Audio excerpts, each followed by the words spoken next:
ये लड़की अपनी बेटी को बताने जा रही है। अचानक वह गिर गई और ठग बाहर भाग गए। सिग्ने घबराकर छिप गया। तब पिता ने दौड़कर दोनों बच्चों से कहा कि बिल्कुल न बोलें, लेकिन सिग्ने को अपने पिता की सुरक्षा की चिंता थी। उसने धीरे से कपड़ा उठाया तो देखा कि डाकुओं ने उसके पिता को घेर लिया है। उनके शरीर मजबूत, हथियार चलाने वाले हैं।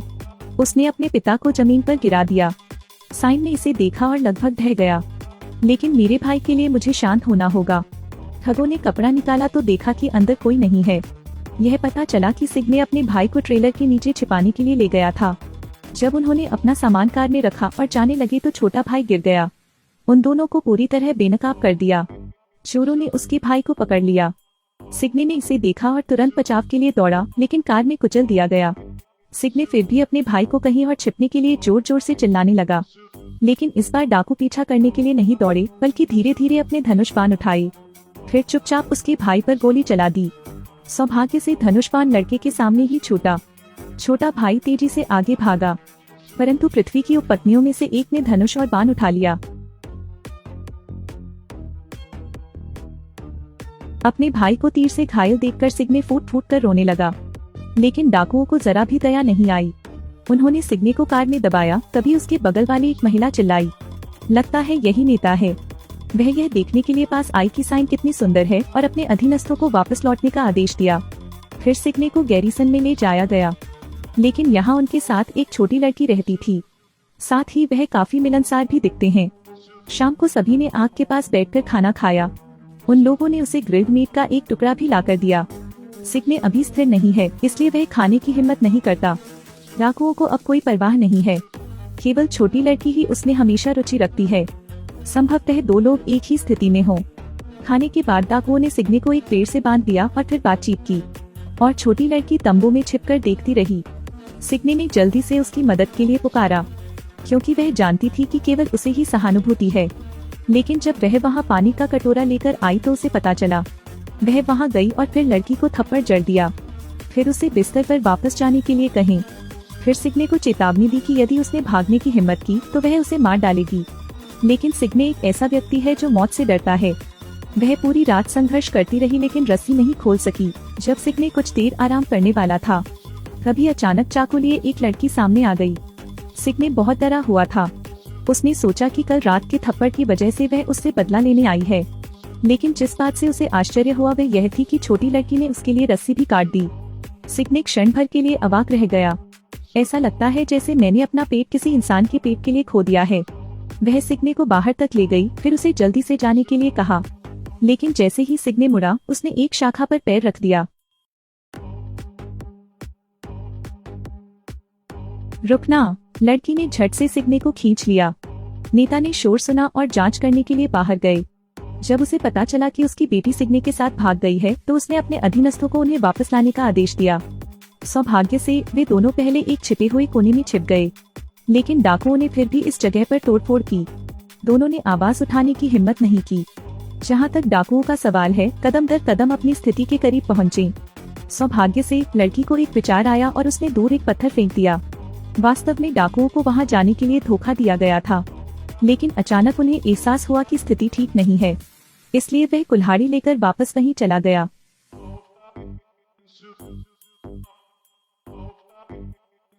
डाकुओं के चले जाने का इंतजार करते हुए दोनों भाग गए। वे पार करने के लिए एक पुल पर आए, लेकिन पहले तोड़फोड़ करने वाले डाकू ने उन्हें देख लिया।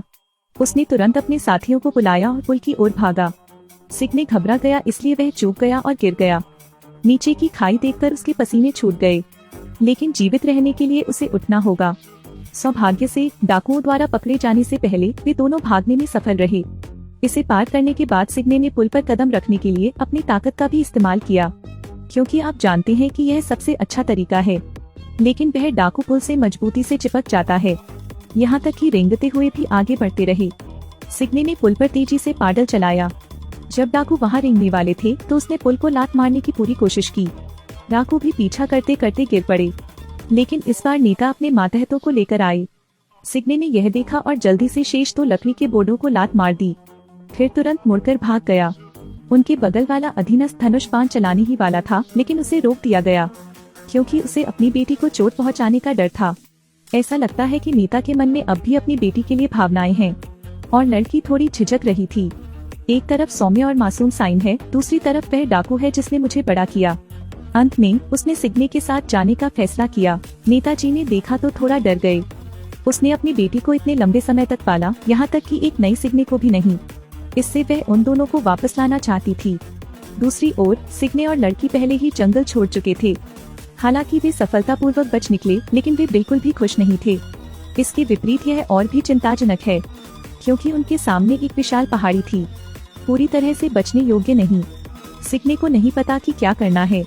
उसने उस पर उसका पीछा न करने का आरोप लगाया। नए डाकू उसकी बेहतर देखभाल कर सकते थे, लेकिन उसे कोई पछतावा नहीं है। उसने कहा कि वह अपना ख्याल रख सकती है। उसे इतना दृढ़ देखकर सिग्ने को विश्वास हो गया, इसलिए वह लड़की को लेकर चलने लगा। कुछ ही समय बाद वे एक चट्टानी पहाड़ पर आए। दोनों एक दूसरे की मदद करते हैं। फिर अकस्मात देख लिया, यहाँ एक डाकू ने पीछा किया। सिग्ने ने जल्दी से लड़की को भागने के लिए प्रेरित किया, लेकिन पहाड़ी रास्ता कांटेदार और ऊबड़ खाबड़ है। दोनों लड़कियों का जाना मुश्किल है और लोके का शरीर मजबूत है और वह बहुत तेज दौड़ता है। सिग्ने को पता था कि अगर वह ऐसे ही चलता रहा तो देर सवेर उसे पकड़ लिया जाएगा।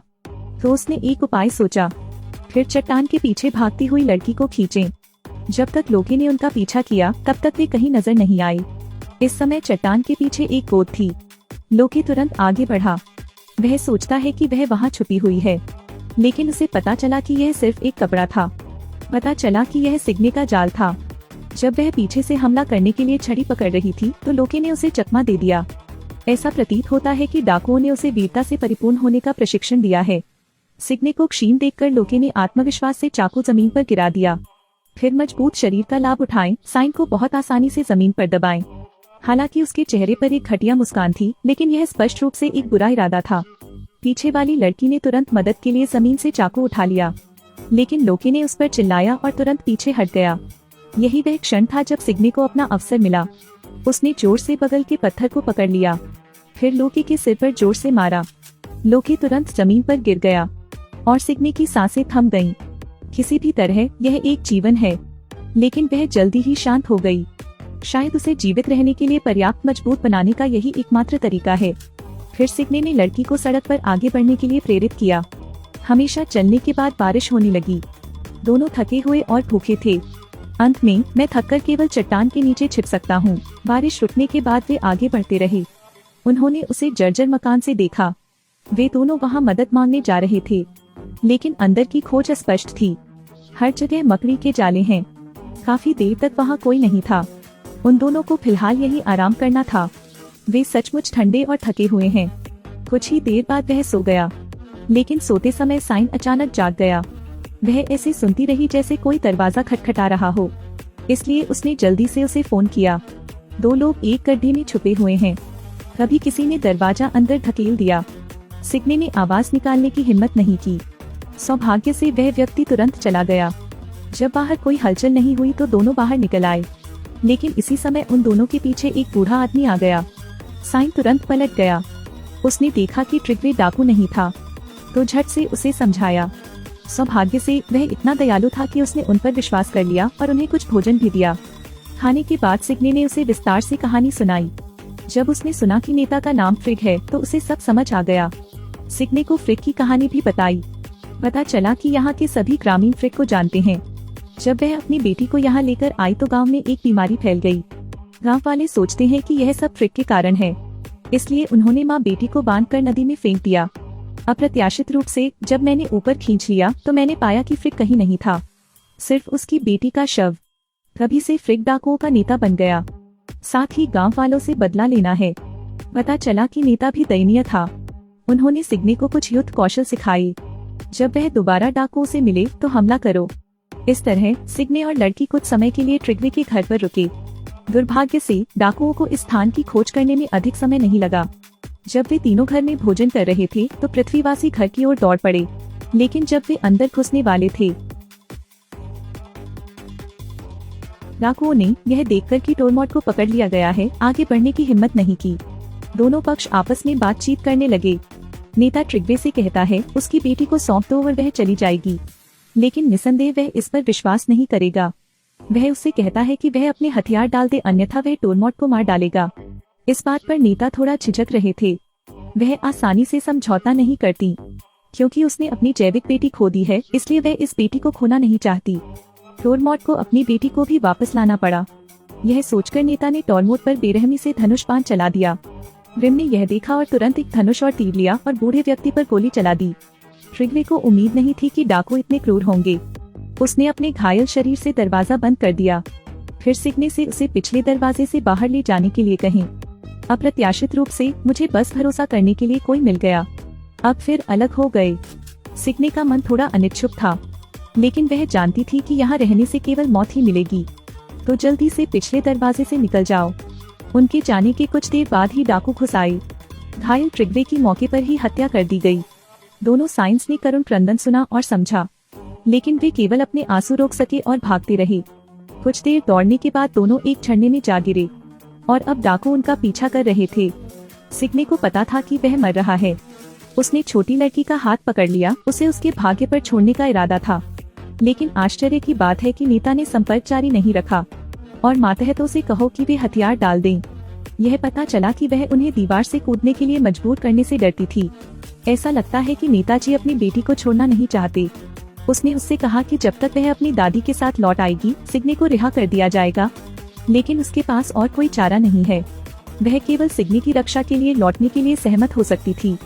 किसने सोचा होगा कि लड़की अभी अभी गुजरी। नेता ने मुंह फेर लिया। ग्रिम ने तुरंत अपना धनुष बाण उठाया। सिग्ने ने अपनी पीठ चट्टान की ओर की और नीचे कूद गया, मानो दूरदर्शिता हो। डाकू तुरंत जांच करने गए, लेकिन शव कभी नजर नहीं आया। नेता ने तुरंत अपने मातहतों से लड़की को वापस ले जाने को कहा, लेकिन मुझे उम्मीद नहीं थी कि सिग्ने अभी मरा नहीं है। वह नदी के पानी की चपेट में आ गई और चमत्कारिक रूप से बच गई। फिर सिग्ने लोग हाउस में लौट आया। उसने ट्रिग्वे को दर्द से कराहते हुए जमीन पर पड़े हुए देखा। सिग्ने को समझ नहीं आया कि ऐसा क्यों हो रहा है। उसने आंसू भी बहाए। अगली सुबह सिग्ने ने उसे दफनाया। तो फिर अकेले निकलने की तैयारी करो। लेकिन जब वह घर लौटी तो उसने बर्तन और चॉपस्टिक के 2 सेट देखे और उस छोटी लड़की के बारे में सोचा जिसने उसे बचाया था। सिग्ने जानती है कि डाकुओं के साथ रहना उसके लिए अच्छा नहीं है। संघर्ष करके जीना और मरना तय करके खर्च करो। इसलिए वह लड़की को बचाने के लिए वापस चली गई। जैसे ही डाकू हेराल्ड अपना लंच ब्रेक लेने की तैयारी करता है, सिग्ने उसका ध्यान आकर्षित करता है। हेराल्ड ने अपने साथियों को पीछा करने के लिए नहीं बुलाया, लेकिन जब वह साइन के पीछे पहाड़ी पर भागा तो वह कहीं दिखाई नहीं दिया। फिर सिग्ने हेराल्ड के पीछे पीछे चला गया।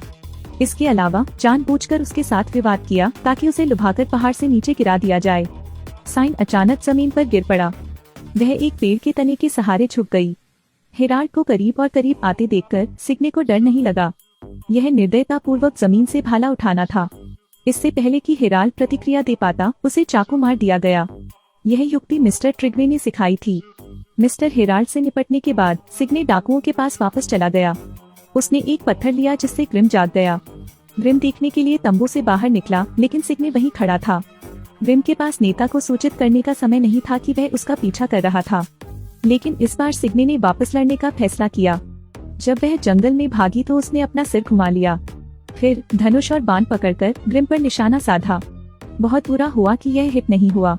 ग्रिम को और करीब आते देख सिग्ने ने एक और धनुष खींचा। फिर सांस को समायोजित करें। फिर ग्रिम के हृदय में सफलतापूर्वक गोली मार दी गई। यह 2 जनरलों की हानि है। नेता को लगा कि कुछ गड़बड़ है। वह बाहर होने वाली हर चीज का सपना देखती थी। जब सिग्ने शिविर में लौटा तो नेता कहीं नहीं मिला, केवल छोटी लड़की ने बांधा। सिग्ने सबसे पहले बचाने के लिए वहां पहुंचे, लेकिन इससे पहले कि वह रस्सी खोल पाती, नेता प्रकट हो गया। बिना शब्दों के सिग्ने को गोली मारने की तैयारी कर रहा हूँ। सौभाग्य से लड़की ने याद दिलाया, सिग्ने बच गया। उसने नीता का हथियार देखा, घूम गई और चली गई। नीता ने तुरंत पीछा किया, लेकिन जब वह सिग्ने की तलाश कर रही थी, सिग्ने अचानक सामने आया और उसे जमीन पर खींच लिया। रास्ते में हथियार भी नदी में गिर गए। 2 लोग ही लड़ सकते हैं, लेकिन नीता के पास निश्चित रूप से अधिक अनुभव होगा। साइन को जमीन पर मारो, फिर बस उसे पानी में डाल दो। जब सिग्ने का दम घुट गया तो उसका दम घुटने वाला था। माँ! लड़की की माँ की आवाज ने नीता को रोका। जब से उन्होंने अपनी जैविक बेटी को खोया है, तब से वह इस दिन का इंतजार कर रही हैं। यही वजह भी है कि नीता ने बच्ची को गोद ले लिया। जैसे ही वह रोने लगी, साइन अचानक पानी में एक हथियार के साथ खड़ा हो गया। तब खुश होकर नीता ने उस पर गोली चला दी। नेताजी बोलना चाहते थे लेकिन बोल नहीं सके। सिर्फ लड़की को देख सकता है और फिर गिर सकता है। यह नीता के बचने का एक तरीका हो सकता है। सिग्ने और छोटी लड़की अंततः स्वतंत्र हैं। आशा है कि वे एक दूसरे का ख्याल रख सकेंगे। बहादुर बनो और जीने के लिए खुश रहो।